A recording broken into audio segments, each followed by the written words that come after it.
Ok, para o Brasil e a economia colonial, existem vários fatores que a gente precisa destacar. Como eu falei na aula anterior, a extração do pau-brasil era muito importante. Em segundo lugar, foi colocado a economia do açúcar, né, onde se vê a imagem de um engenho aí. Vamos passar para o próximo tópico, próximo slide. Nós podemos perceber que em 1503 houve a exploração do pau-brasil. Né? Essa exploração do pau-brasil ela era totalmente voltada para que houvesse uma, uma complementação da economia portuguesa. Tá certo? Então, quando acontece isso, Portugal ele passa a promover uma, uma extração de forma com que da região nordeste à região sudeste do nosso território fossem retirados, né, a madeira. Quem executaria esse trabalho seriam os indígenas. Num próximo ponto, a gente tem a escravidão. Né? O indígena, logo do início, ele passa a cooperar, obviamente em troca de produtos. Era o que era chamado de escambo. A partir de 1530, como vocês podem ver aqui, houve a lavoura da cana-de-açúcar introduzida aqui, só que foi em São Vicente. Tá? Não pense que teria sido inicialmente no Nordeste. Até porque Tomé de Souza, aliás, Martim Afonso, teria chegado com uma expedição para povoar. Portugal estava com medo de perder as nossas terras para outros. Então ele propõe o rei de Portugal, ele propõe esse cuidado, tá? Em ter uma ocupação do nosso território. Então, além da cana-de-açúcar, é colocado também de forma gradativa a lavoura de algodão e do fumo, que até hoje o fumo faz parte das características, né, da nossa gente, principalmente aqui no Nordeste. A escravidão negra, o porquê de colocar a escravidão negra nesse período? A escravidão negra, pessoal, seria interessante para Portugal, porque arrecadava lucros, tinha muito dinheiro envolvido.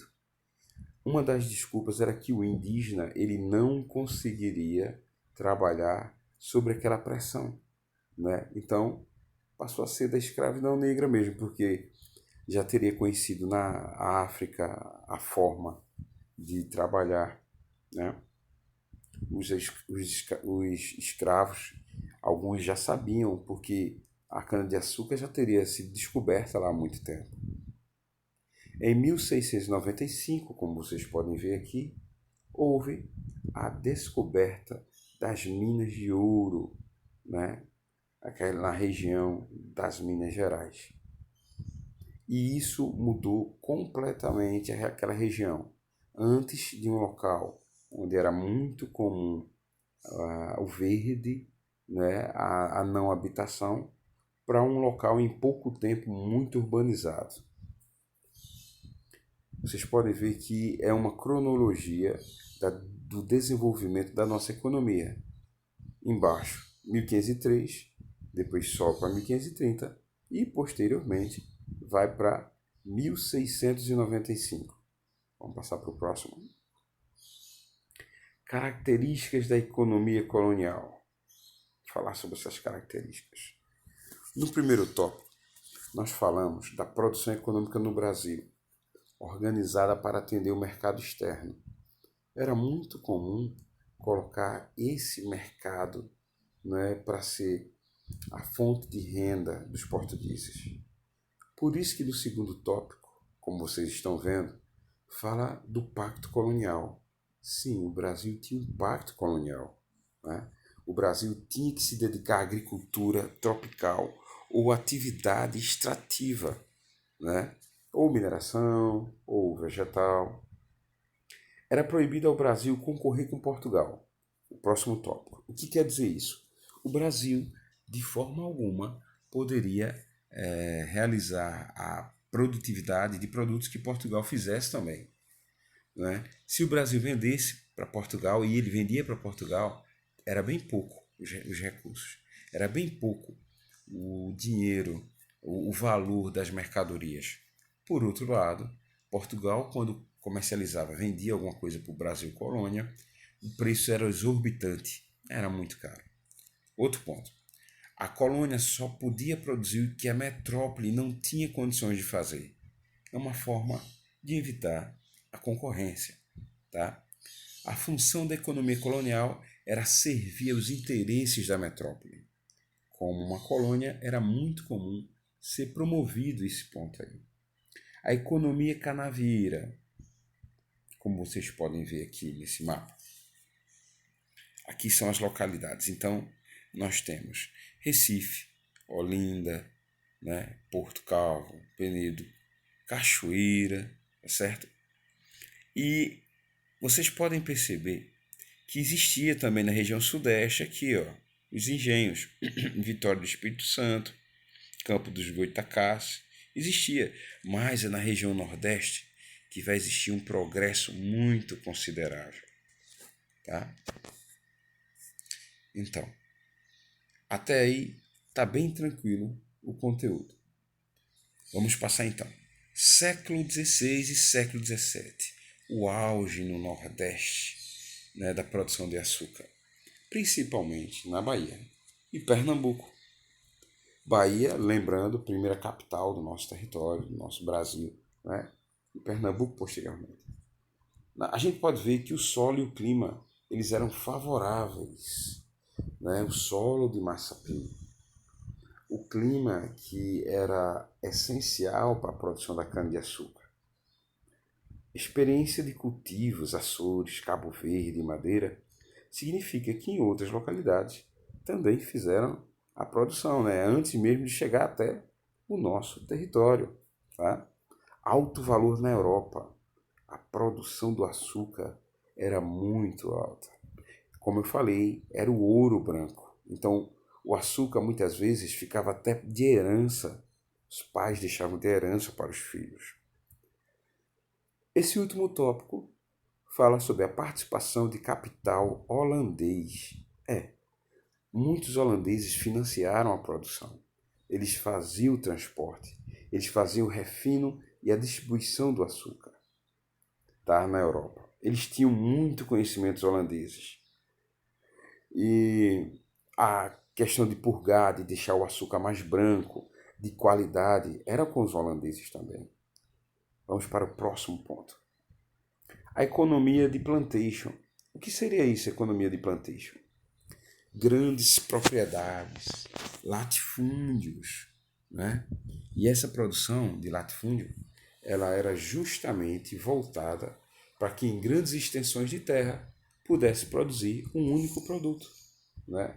E quando a gente fala latifúndio, nós estamos falando da monocultura da cana-de-açúcar, a mão de obra escrava africana e a produção voltada para o mercado externo.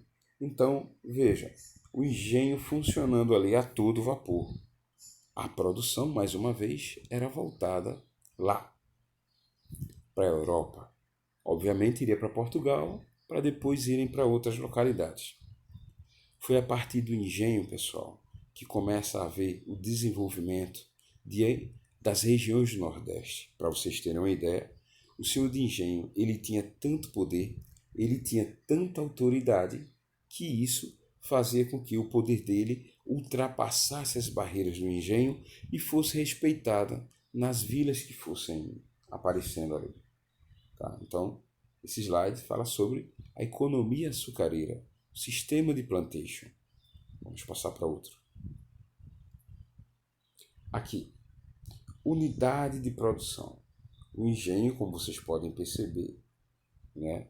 Então, se é a casa da moenda, a palavra engenho, ela, quando falamos hoje, ela se volta a toda a propriedade, mas na verdade teria se originado do local exclusivo que moía a cana, né?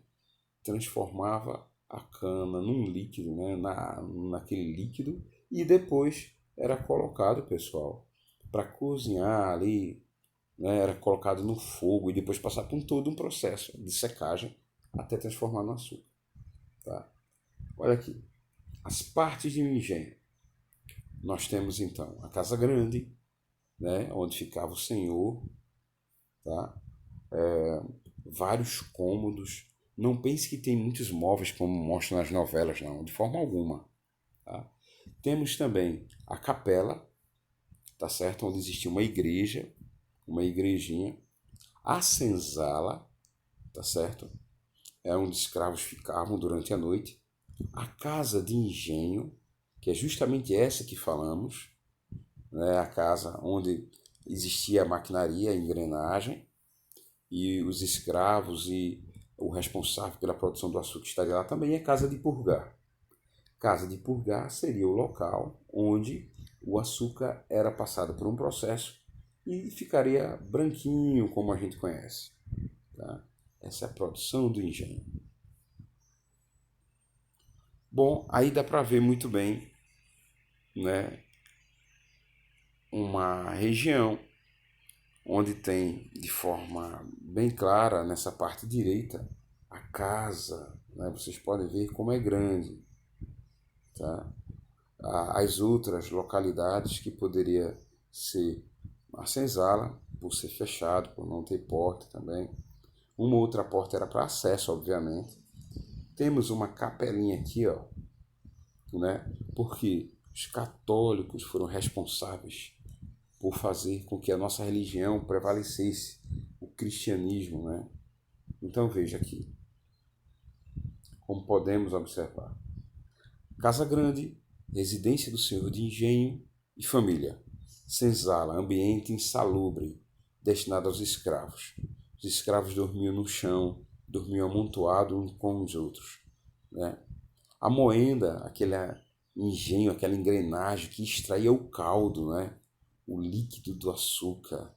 A fornalha que fervia e separava o melaço do mascavo. E a casa de purgar, depois de passar por todo o processo, ficava estocado o açúcar para uma posterior exportação, tá? Então, nós vamos continuar depois com esse conteúdo. Até a próxima aula, tá? Não esqueçam de rever quando houver dúvidas.